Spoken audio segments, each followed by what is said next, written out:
Ya, yes. Өте жақсы.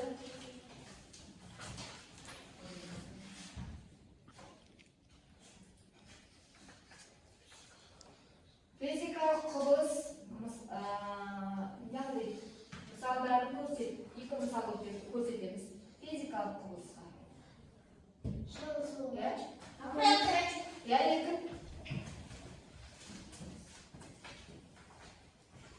екі мысал көрсетеміз. Физикалық құбылысқа.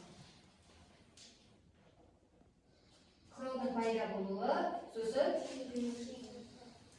темірдің кім жөндейді?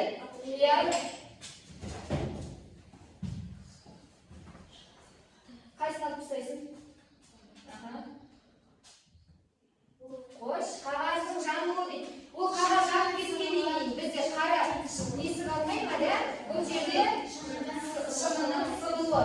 Әйнек сынып қалса да, бұл әйнек күйінде жерде уатылып жата береді. Ал қағаз дегеніміз қағаздың жануы. Ол химиялық құбылысқа жатады. Ол қағаз жанып кеткеннен кейін бізге қағаз күйінде қала ма?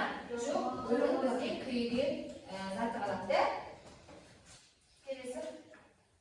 Мынаны кім біледі? Мына жерін басамыз. Қай құбылыс? Бір болды. Мұқият.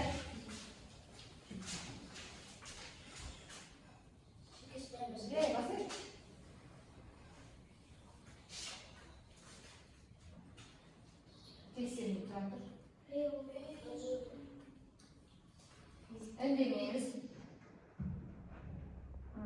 Ana süt kap koyuyor. Sütte var, şu modeli kap koyuyor.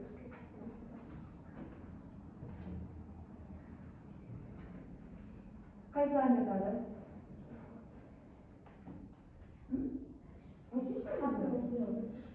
Kım şimdi?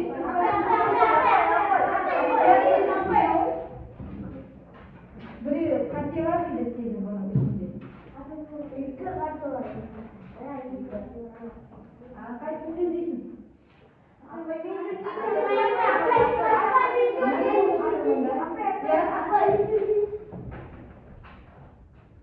Жақсы.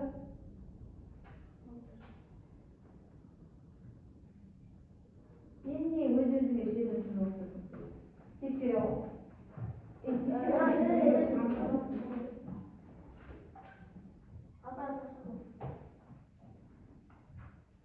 Барлығы дұрыс па?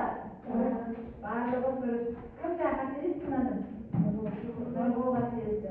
Мына жерде сүттің ашуы дейді. Химиялық сүт ашып кеткеннен кейін біз оны қайтадан пайдалана аламыз ба? Жоқ, пайдалана алмаймыз.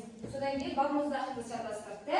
Балмұздақты мана мен түсіндіріп кеткенмін. Балмұздақ қатты сұйыққа ериді. Оны қайтадан қосасақ, ол қайтадан қатады.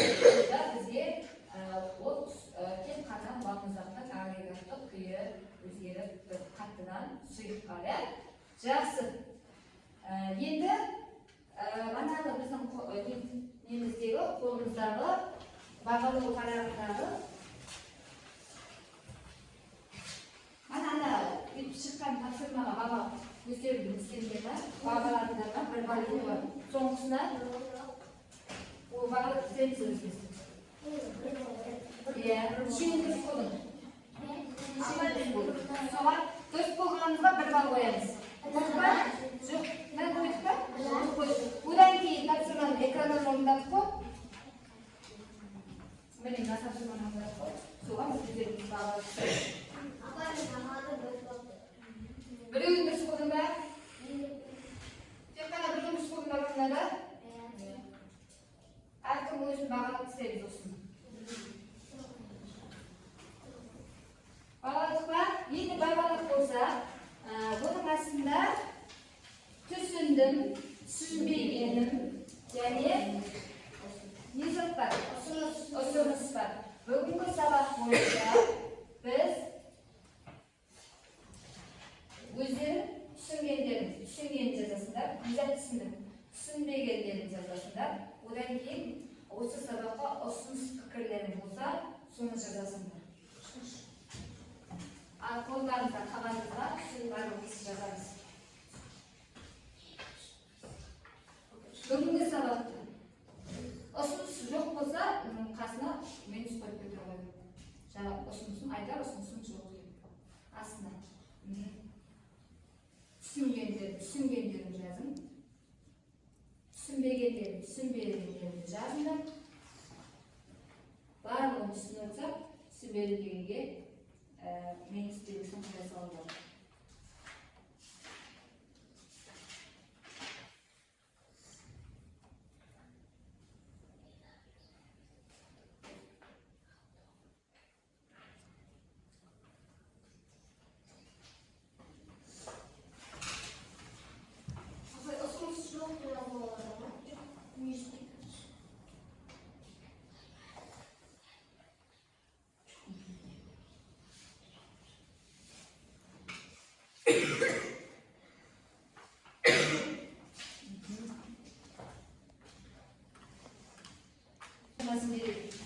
Үй тапсырмасында кітабымыздың соңында осы алған бағалары бойынша мына жерде жазылған. Төлесін Диас 8 балл дейді. Нұрсат 8 балл дейді. Кеңес Айқын 8 дейді.